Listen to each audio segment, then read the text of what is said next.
Namaskar to all my students, all my dear students. I hope you all are doing well. This video, I'm making this so that I could address two questions that, two beautiful questions that Vigneshwari ji has sent me. Okay, so I have not read it yet. Okay, I am going to read right now, and whatever comes in my mind, I'm going to record it and I'm going to send it to you so that it should not be scripted. Okay, listen to this very carefully. First of all, let us understand first question is this: good evening, sir, could you please clarify a doubt of mine? Okay, I'll clarify. You have mentioned Raag is a complex tune which is expandable. Absolutely correct. Raag is a complex tune which is expandable. My question is how to understand the tune of a Raag. Okay, so her question is how to understand the tune of a rag, and we are going to address that. I'm going to exactly tell you how to understand the tune of a rag. Secondly, after watching your episode 4 of how to sing Hindustani classical music, I got this realization that some of the techniques you explained in Hindustani music is practiced in Carnatic music as well. But even in Carnatic music, we have given only the Arohan, Avrohan of a rag, but never its tune. But how can we understand the tune of the rag? In Carnatic music as well, we have been told that for each rag there are certain swar patterns or phrases which are very important to bring the essence. But all these days we were only memorizing those phrases. But if there is a way to understand the tune of a rag, memorizing can be avoided, I feel. Thank you so much. Okay, so this is a beautiful question, wonderful question, and I'll try to answer this. How to understand the tune of a rag, and how do you memorize it without memorizing the tune of that rag? So let us try and understand this. Dekho, my teaching pattern is completely different than how others teach. My teaching patterns are pretty unconventional. This is how I have learned. This is how I have been taught by my Guruji Pandit Arun Kasharkar. My teaching patterns are not as per any syllabus that you will get of Hindustani classical music or Carnatic music. Though I never teach Carnatic music, I have never learned Carnatic music. So I have a very less limited idea of Carnatic music. But I can tell you out of my experience that I have learned in two ways. I have learned Indian classical music, Hindustani classical music in two ways. First way is the way that you have learned Carnatic music. Aroha, Avroha, Pakad, everything in that way. And second way is my Guruji's way. And I teach Guruji's way. And there is a reason for that. First of all, when I started my journey of learning Indian classical music, I learned as per Aroha, Avroha, Pakad in that way. So, first of all, I started learning Rag Bhoop or Bhopali, whatever you call, is the first rag which is learned in Indian classical music, in Hindustani classical music, as per the syllabus of that, of those institutes or those things. Why? The only reason is because सारे गम पदनिसा पहले सिखाया जाता है. We learn सारे गम पदनिसा, and म और नी, if you remove out of that सारे गम पदनिसा, it becomes सा रे ग प ध सा. And in Bhoop Rag, there are only these five swaras: sa, re, ga, pa, dha. Sa, re, ga, pa, dha, sa, sa, dha, pa, ga, re, sa. So this is how the talim in traditional way it is started. Whenever you go to any music school and you learn and you try to understand what the rag, but whenever you are learning according to this Aroha and Avroha. Now, what is Aroha? In case if you do not know, Aroha is something in which we go up. Sa, re, ga, pa, dha, sa. And Avroha is something which we come down. Sa, dha, pa, ga, re, sa. So this is how I learned Bhoop Raag for the first time. I liked it, but wait, let us understand. After a few days, I learned the pakad of this particular rag. Okay. Gare paga dhapa gare sare dhasa. Let me sing and show you. For that, let me on the Tanpura. एक minute. Where is Tanpura? Where is Tanpura? Yeah.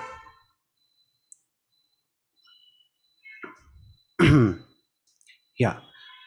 So this Tanpura will be audible to you now. Now. Sa.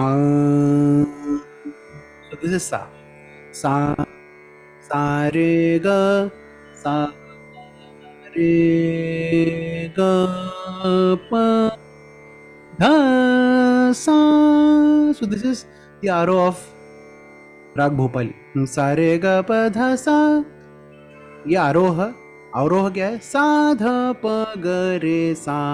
सो मजा सुनो. पहले मैं बताता हूँ कि मैंने क्या सीखा, और बाद में मैं बताऊंगा कि मैंने इस तरह से आप क्यों नहीं सीखा और आपको क्यों नहीं सिखाया. Okay, so stay tuned. So this is the आरो, देन पकड़. ग रे प ग ध प ग रे सा रे ध सा. That's it. And I learned aroha, avroha, pakad. And then sargam geet, which is like sa sa dha pa ga re sa re dha pa ga dha pa ga pa something. I don't even remember that, but it was soothing, nice. I learned only this much, but I did not understand the tune of Raag Bhopali. And problem kahan pe aaya? Problem arose when I started learning Raag Deshkar, because Deshkar Raag also has सारेगा पधसा आरोह, साधा पगा रेसा अवरोह.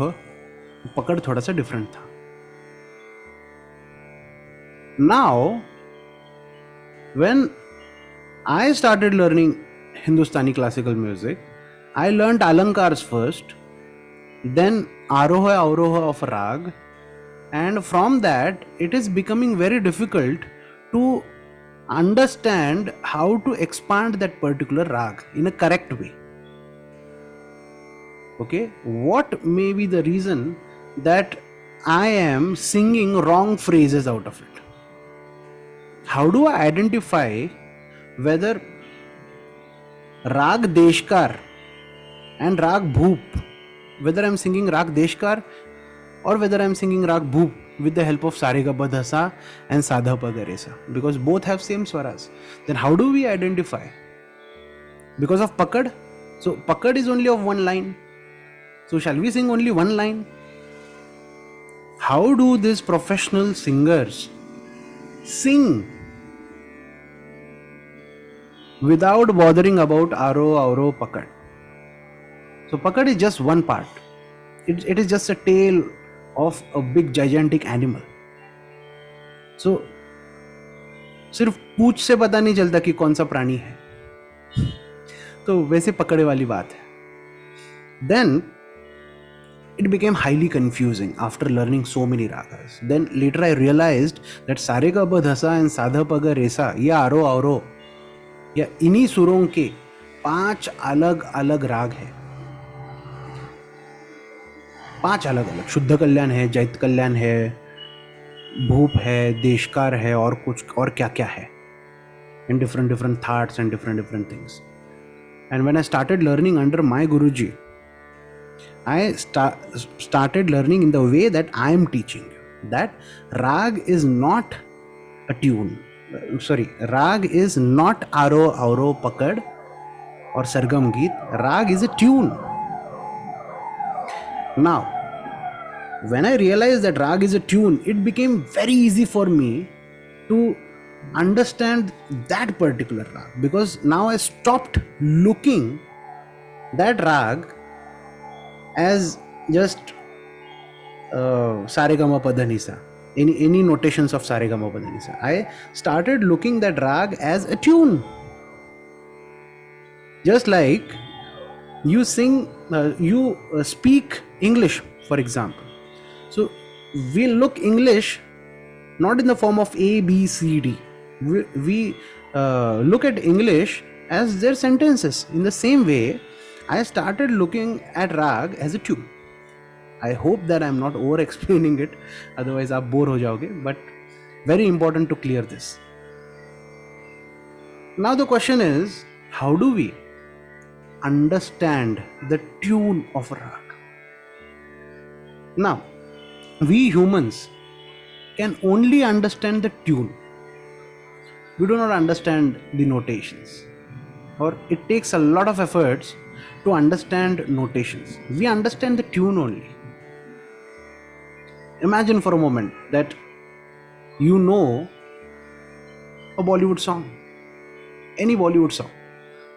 Do you know the notation of that particular song? Do you know whether you're singing ga or whether you're singing pa? No. You know the tune. For example, लग जा गले की फिर ये हंसी रात हो ना हो, रंजिश ही सही दिल ही दुखाने के लिए आ फिर से मुझे छोड़ के चले जाने के लिए आ. Do you know the notations of those rags, those ghazals? No. We only know the tune, right? So if human mind, ordinary human mind, who has not learned music at all, I'm not saying that someone who has not learned music is an ordinary person. I'm saying that a person who has not developed the skills of knowing the notations, if that person can know the notation, that person can know the tune of that particular song, then that particular person can know the tune of a rag also. Getting my point? Right? So that person can know the tune, just like someone knows a Bollywood song, a tune of a Bollywood song. In the same way, a person can know a tune of a rag. Now, what is the tune of Raag Bhopali? Sare pa ga ga pa dha pa ga re ga ga re sa re dha dha sa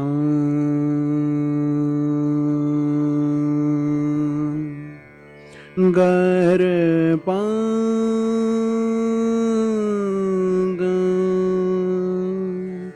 ga pa dha dha sa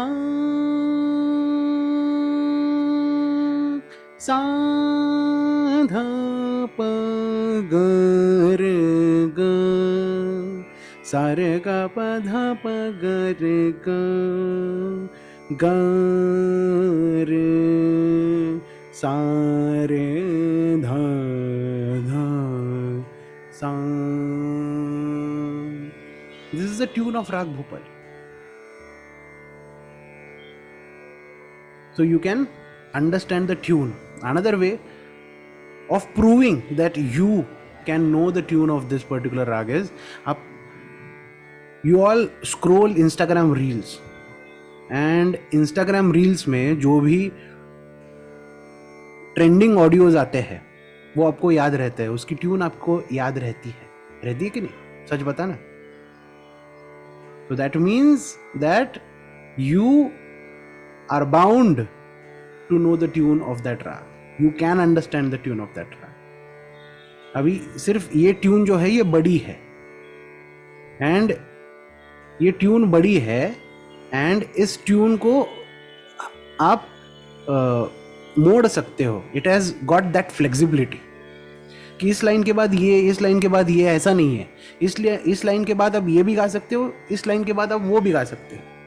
that is only difference. Because in Indian classical music, we have to express ourselves. We have to express ourselves. in the form of that rag. So जो आपको सूझता है वो आपको गाना है. इसके लिए आपको अच्छे से संगीत सीखना पड़ेगा. Getting my point? So this is how you understand the tune of a rag, by listening to that particular rag. And once you listen to it every day, you will definitely understand the tune, and you will obviously remember the tune for the rest of your life. Okay, so this is the first question.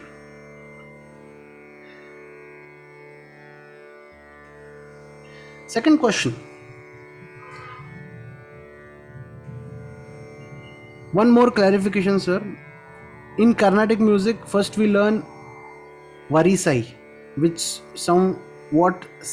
somewhat similar to Alankars. When we learn, then we learn Geetham, a small song set to a particular rag and tal, which has notation. That is like Geetham, matlab Sargam Geet, like that type of. Then Sahithyam, Raag and Tal, which has notation, that is Sur or Swaras, and lyrics, which is also called as Sahityam. So Sahityam must be like Bandish in Hindustani classical. Then we will learn Varnams, which is similar to Geetam but has more complex phrases and notations. Finally, there is Kirtanam, which is Carnatic song. Okay, so this is all about Carnatic music that she has learned. Then they will be introduced to the improvisation part, which is also known as Manodharma. Beautiful words, by the way. Can you kindly tell me how a person like me, who knows nothing about Hindustani music, can go about learning it? Is there a particular levels or stages where to start, sir? Yes, there are levels and stages. The way you have learned is according to some syllabus, but according to me, the way I have learned, as I've told you, there are two ways of learning music. First is according to syllabus, and second according to the way I am teaching you. Second way, I can tell you, in the first way, you will learn only that much: Geetham, Alankars, whatever words that I am not able to recollect, I'm so sorry. But all those things you will learn. But when it comes to performing that particular music, you're not going to say कि अभी मैं आरोह गाने वाली हूँ, अभी मैं अवरोह गाने वाली हूँ. You have to perform, and there is a lot of flexibility in Indian classical music to have a lot of variations in that particular rag with respect to that particular rhythm and tal. So you need to perform, and practically you need to perform. So I don't teach theoretically, nor I have learned theoretically. So I'm not saying that whatever you have learned is wrong, or I'm not saying that the syllabus, someone who is following syllabus is he's not doing the right thing. I am saying that if you want to perform and if you want to really enjoy music, you need to understand music in a different perspective. You just cannot take a textbook and learn according to that. I'm a strong believer of that.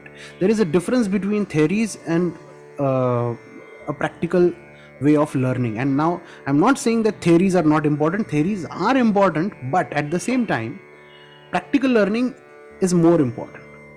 Okay, because what is going to save you and what is going to give you that utmost knowledge is a practical thing, not a theoretical thing. So when it comes to practical thing, the levels that you're talking about, the first level when it comes to practical learning of music is listening. Keep listening to music. Understand that music. When you listen, listening in music is like observing in life. So when you understand that particular music, when you listen to it, then and then only you will start creating something in your mind. So the first thing is listening. Secondly, you have to do some voice exercises. What kind of voice exercises?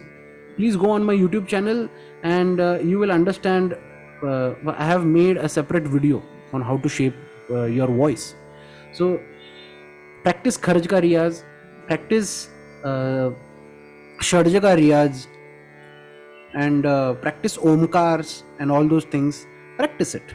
Okay. Third level is to understand the rhythm part. Count the matras, count the tal. If it is ektal, count 12 matras. If it is ada chautal, count 14 matras. If it is tilwada bada khyal, count those 16 matras. So counting and singing, counting while improvising, catching the mukhda, all these things come at this stage. And the last stage, once आपका सूर ताल वगैरह सब बराबर आ गया, the last stage is connecting to that music, connecting like anything, and singing your heart out without bothering about that particular sur tal lay. अब उसको पीछे छोड़ दिया. Now you are enjoying. It's like riding a bicycle. पहले आप वो gear clutch इसके बारे में सोच के आप गाड़ी चलाते हो, लेकिन एक बार आपको गाड़ी चलाने आ गया, at that point you are just focusing on your journey. कि कितनी खूबसूरत जगह है, कितने अच्छे रोड्स है, कितना अच्छा नेचर है. You are focusing on that, not on that clutch gear. That happens at the back end. So इसको छोड़ने के लिए इसको सीखना पड़ेगा. Getting my point? So these are the levels of learning Indian classical music practically. I hope this particular video helps you in understanding the true essence of music. Thank you so much. This is Harshad Kamble signing off. Until we meet again.